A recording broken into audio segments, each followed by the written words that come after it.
Savage. The Secret Garden by Frances Hodgson Burnett. Chapter 12. Might I have a bit of earth?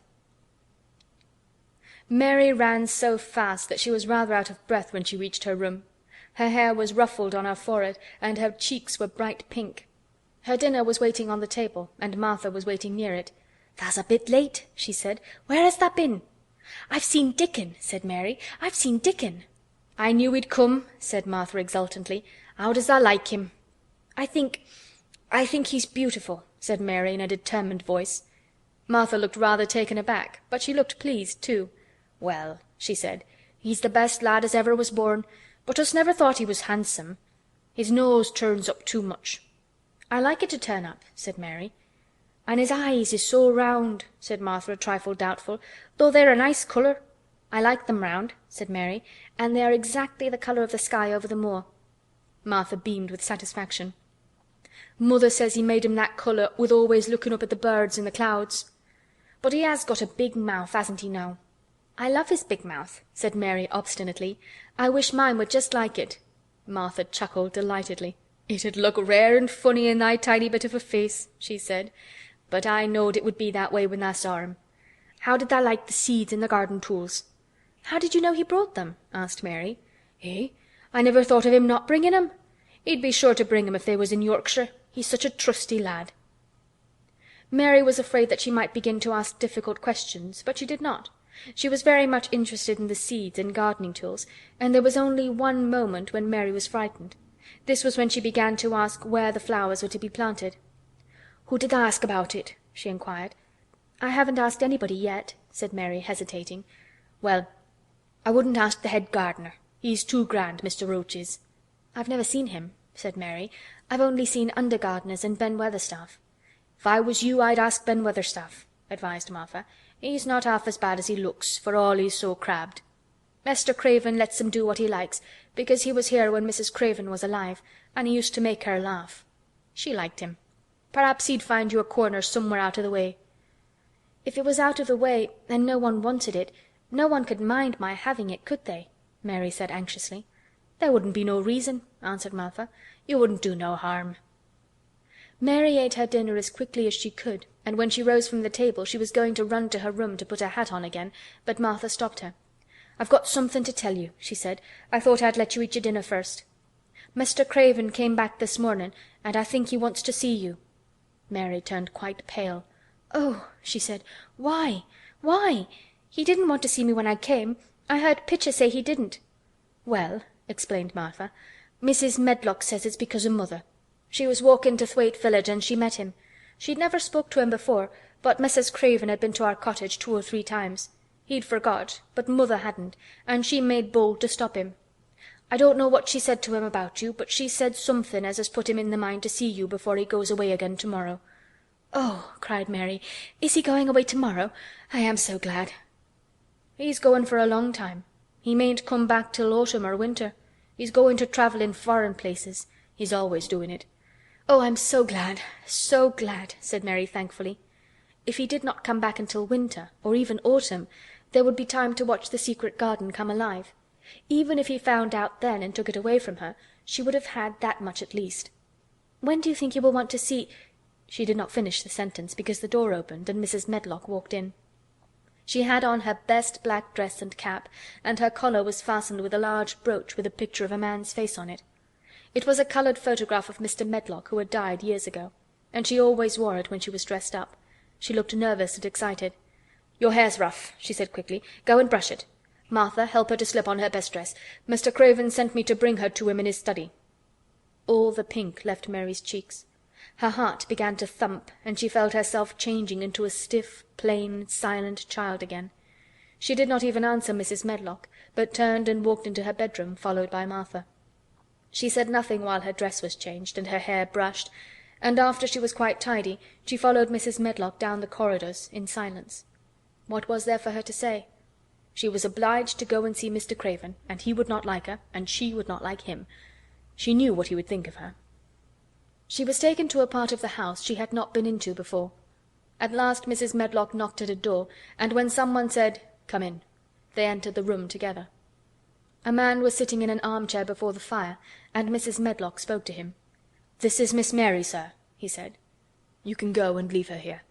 I will ring for you when I want you to take her away," said Mr. Craven. When she went out and closed the door, Mary could only stand waiting, a plain little thing, twisting her thin hands together. She could see that the man in the chair was not so much a hunchback as a man with high, rather crooked shoulders, and he had black hair streaked with white. He turned his head over his shoulders and spoke to her. "Come here," he said. Mary went to him. He was not ugly. His face would have been handsome if it had not been so miserable. He looked as if the sight of her worried and fretted him, and as if he did not know what in the world to do with her. "Are you well?" he asked. "Yes," answered Mary. "Do they take good care of you?" "Yes." He rubbed his forehead fretfully as he looked her over. "You're very thin," he said. "I'm getting fatter," Mary answered in what she knew was her stiffest way. What an unhappy face he had! His black eyes seemed as if they scarcely saw her, as if they were seeing something else, and he could hardly keep his thoughts upon her. "I forgot you," he said. "How could I remember you? I intended to send you a governess or a nurse or someone of that sort, but I forgot." "Please," began Mary. "Please—" And then the lump in her throat choked her. "What do you want to say?" he inquired. I'm too big for a nurse," said Mary. "And please, please don't make me have a governess yet." He rubbed his forehead again and stared at her. "That was what the Sowerby woman said," he muttered absent-mindedly. Then Mary gathered a scrap of courage. Is she Martha's mother?" she stammered. "Yes, I think so," he replied. "She knows about children," said Mary. "She has 12. She knows." He seemed to rouse himself. "What do you want to do?" "I want to play out of doors," Mary answered, hoping that her voice did not tremble. "I never liked it in India. It makes me hungry here, and I'm getting fatter." He was watching. "Mrs. Sowerby said it would do you good." "Perhaps it will," he said. "She thought you had better get stronger before you had a governess." "It makes me feel strong when I play and the wind comes over the moor," argued Mary. "Where do you play?" he asked next. "Everywhere," gasped Mary. "Martha's mother sent me a skipping rope. I skip and run, and I look about to see if things are beginning to stick up out of the earth. I don't do any harm." "Don't look so frightened," he said in a worried voice. "You could not do any harm, a child like you. You may do what you like." Mary put her hand up to her throat because she was afraid he might see the excited lump which she felt jump into it. She came a step nearer to him. "May I?" she asked tremulously. Her anxious little face seemed to worry him more than ever. "Don't look so frightened," he exclaimed. "Of course you may. I am your guardian, though I am a poor one for any child. I cannot give you time or attention. I am too ill and wretched and distracted. But I wish you to be happy and comfortable. I don't know anything about children, but Mrs. Medlock is to see that you have all you need. I sent for you today because Mrs. Sowerby said I ought to see you. Her daughter had talked about you. She thought you needed fresh air and freedom and running about." "She knows all about children," Mary said again in spite of herself. "She ought to," said Mr. Craven. "I thought her rather bold to stop me in the moor, but she said Mrs. Craven had been kind to her." It seemed hard for him to speak his dead wife's name. "She is a respectable woman. Now I have seen you, I think she said sensible things. Play out of doors as much as you like. It's a big place and you may go where you like and amuse yourself as you like.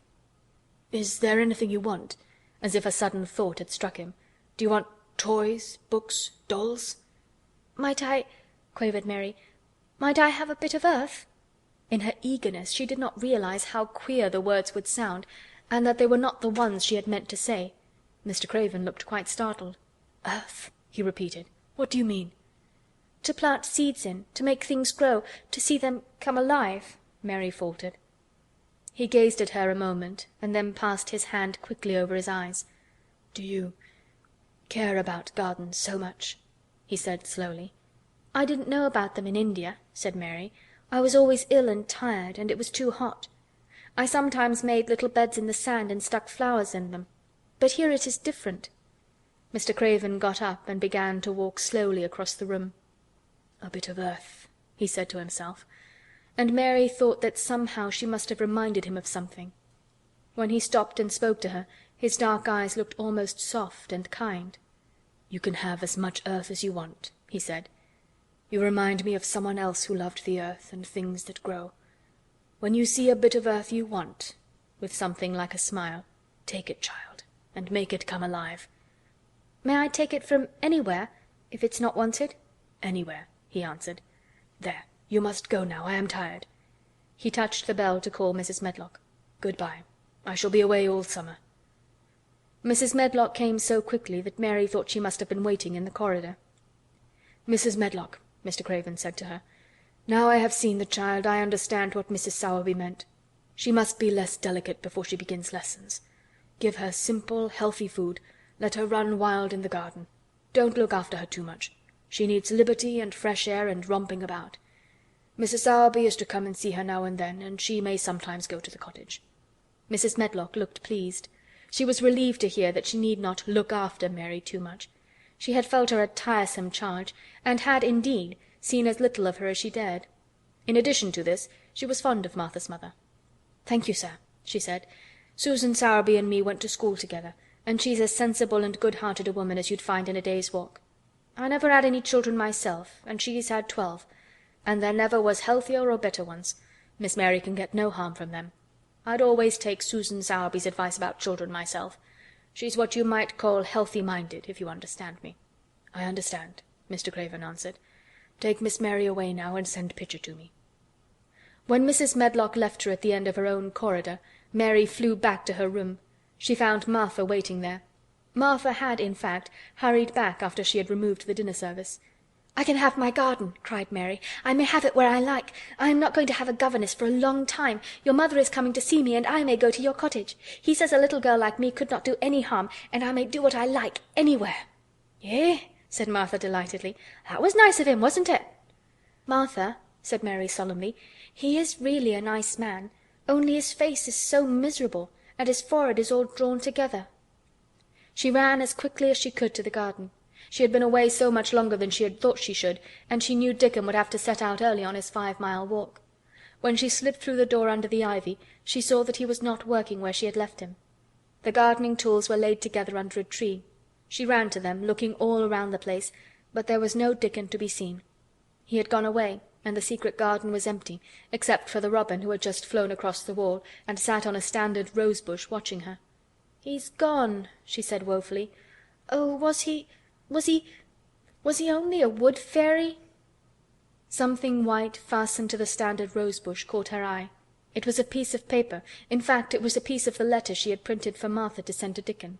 It was fastened on the bush with a long thorn, and in a minute she knew Dickon had left it there. There were some roughly printed letters on it, and a sort of picture. At first she could not tell what it was. Then she saw it was meant for a nest with a bird sitting on it. Underneath were the printed letters, and they said, "I will come back." End of chapter 12.